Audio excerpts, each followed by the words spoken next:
Hola amigos, ¿qué tal? Bienvenidos al canal de la Hispanidad. Yo soy Yetzabel Ortiz y hoy vamos a ir por un viaje a un lugar que es sagrado, a un monasterio, y este video me lo recomendaron del canal de Mexpañola. La verdad es que yo atiendo todas sus recomendaciones, pero ahí estamos en Facebook, estamos más en vivo y entonces pues como que atiendo más rápidas las peticiones. Tienen ventaja, es decir, tienen prioridad los que están en el grupo de Mexpañola. Y esta es una recomendación que me hicieron a IM. Entonces, les voy a decir quién me la hizo. Fue de José Carlos Carmona o J. Carlos Carmona. ¿Qué tal si es Juan Carlos en vez de José Carlos? Y es el monasterio de San Jerónimo de Yuste en Cáceres. La verdad es que hoy voy a aprender todo sobre este monasterio porque nunca lo había escuchado y creo que si me lo recomendaron es porque debe valer la pena. Así que vamos a ver.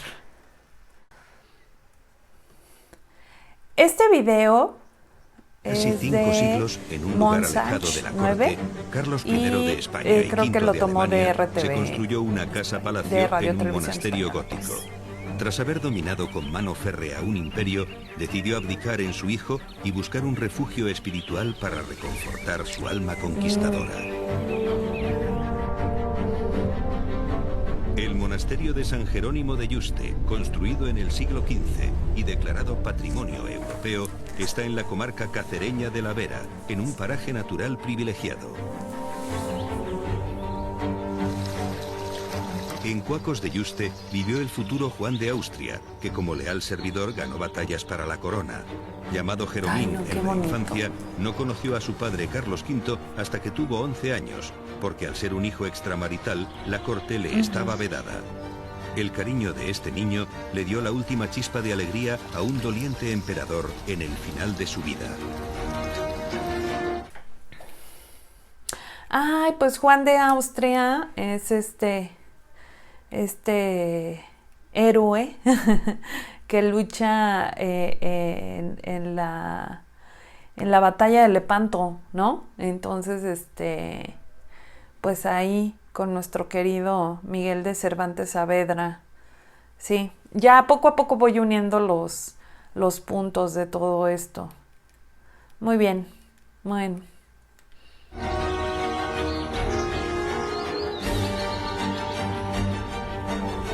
Una ermita, refugio de prelados durante la invasión musulmana, fue el origen de este convento construido en las cercanías del arroyo llamado Yuste.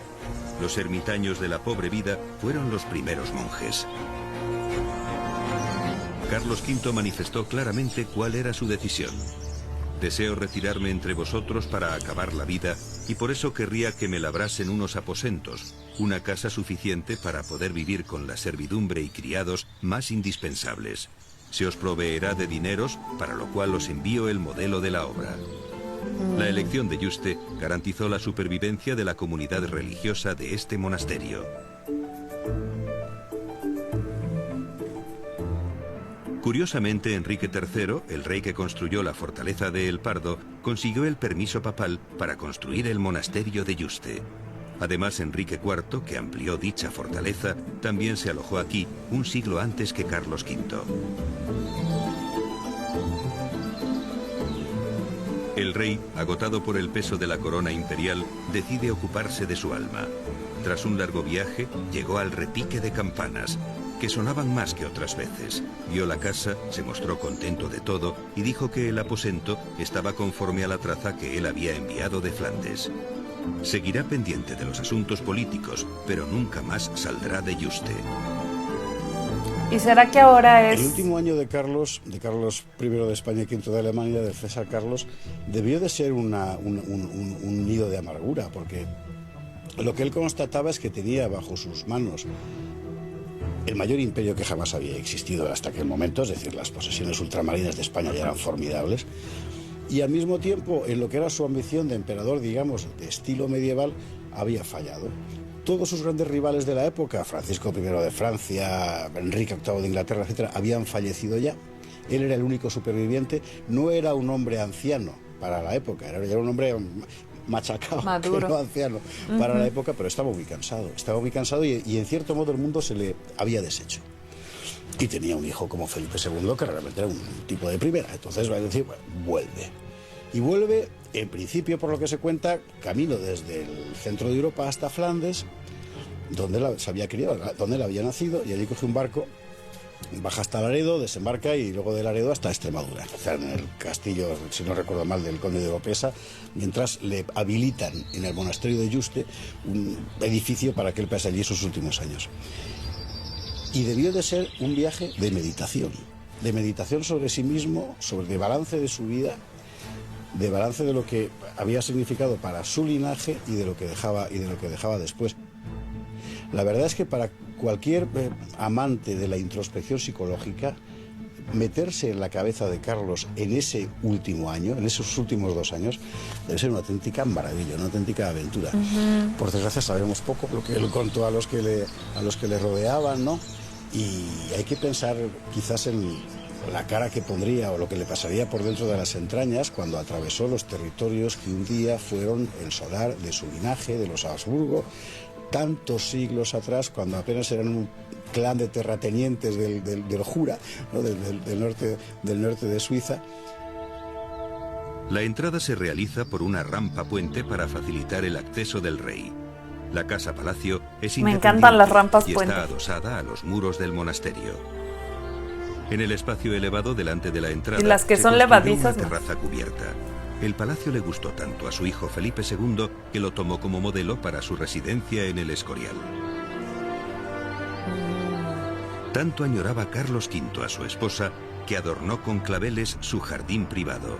Habían sido traídos de Persia para el Palacio de la Alhambra en honor a Isabel de Portugal después de su boda. En el siglo XVI, al aumentar la congregación, se edificó un segundo claustro renacentista decorado con pinturas murales, hoy desaparecidas, y escudos nobiliarios de familias extremeñas que patrocinaron las obras del convento. En el monasterio de Yuste, Carlos V se entretenía observando a su relojero, fabricándole un original reloj de sol o las figuras articuladas que tanto le gustaban. El emperador también supervisaba el permanente trasiego de carros y caballerías necesario para el abastecimiento real. Ojalá sean parte de los paradores. La iglesia gótica tardó 16 años en construirse. Tiene una única nave de 4 tramos, cubierta con una bóveda de crucería estrellada. Sorprende que en el cuadro de Tiziano, la apoteosis de Carlos V, aparezcan en el juicio final el emperador y su familia. Sí, ¿no? Fue deseo expreso del rey contemplarlo desde su dormitorio del palacio, adosado a la fachada lateral del altar mayor.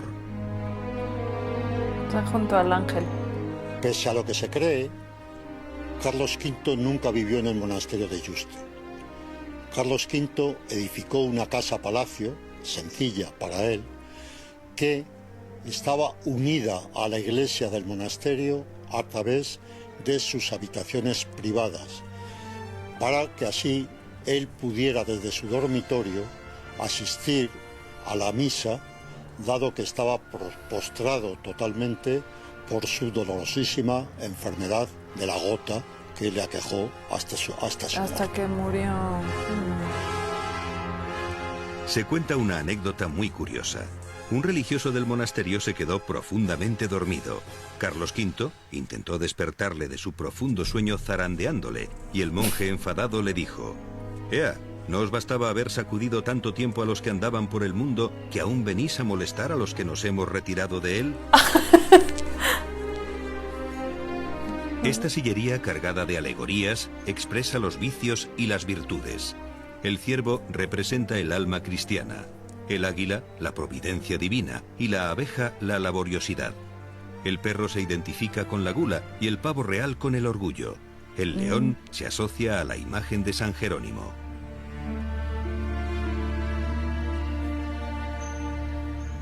El monasterio es la sede de la Academia Europea de Yuste y de su fundación. Desde el 2007 es patrimonio europeo porque el proyecto imperial de Carlos V fue el primer impulso de una Europa unida, pero no consiguió su sueño.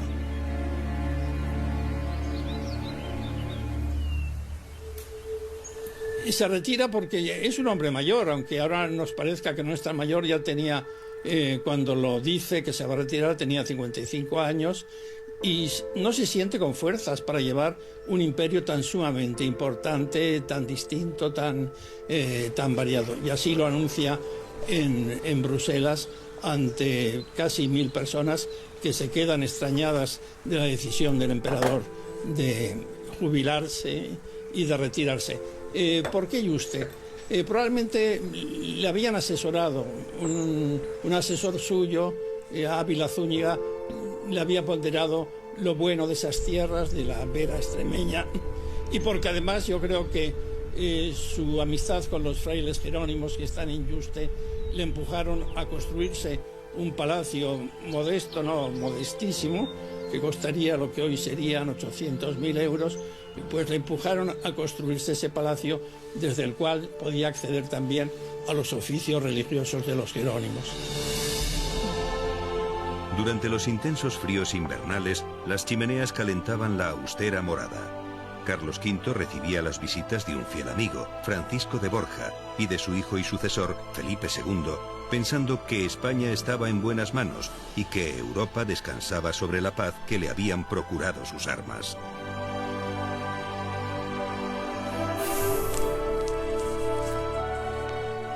¿Cuántas horas pasaría en su despacho el emperador jubilado rememorando sus batallas, escribiendo cartas o simplemente observando el retrato de su amada esposa a la que tanto echaba de menos?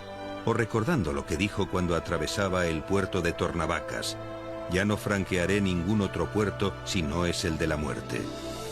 Los tramos difíciles en la Sierra de Tormantos los hizo dentro de este arcón artesanal hecho con piezas metálicas, transportado a mano por sus ayudantes. Ay, qué triste. La salud del emperador era frágil y la enfermedad de la gota le atormentaba tanto que hubo que hacerle una silla articulada. Sensación de cansancio, sí, pero ya había hecho todo lo que podía hacer. Necesitaba otras fuerzas llevar adelante, entonces su hermano llevaría el tema alemán, el tema imperio, y su hijo Felipe llevaría pues la parte que le toca a España y el nuevo mundo, evidentemente, ¿no? Y eran nuevas personas más adecuadas para las tareas por delante. Desde la sala principal...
Oigan, súper interesante, pero triste. Prometo ver otro video de Carlos V donde se hable de todas sus, no de sus angustias, sino ni de sus quebrantos, sino realmente de todas sus victorias y de todo lo que hizo, ¿no? Por el imperio. Sí es triste que haya terminado así, la verdad bastante triste.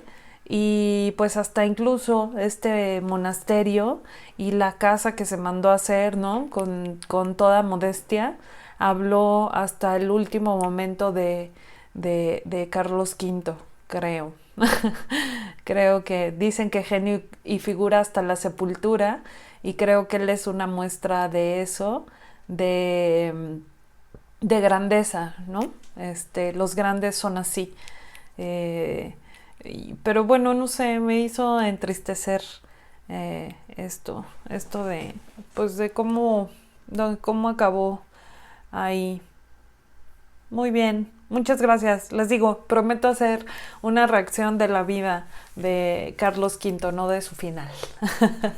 Así que bueno, pues esta fue la reacción, y a pesar de que está muy, digamos, muy modesto en comparación del Escorial, por ejemplo, sí creo que está lindo, lindísimo, pero no sé, me quedé como pensando, ¿no? En este recogimiento que hizo Carlos V al final, así como digo, no, sin ofender, ¿no? Pero como hacen a los perritos, por ejemplo, cuando ya saben que van a morir, ¿no? Toman cartas en el asunto. Yo creo que eso mismo fue lo que él hizo, totalmente.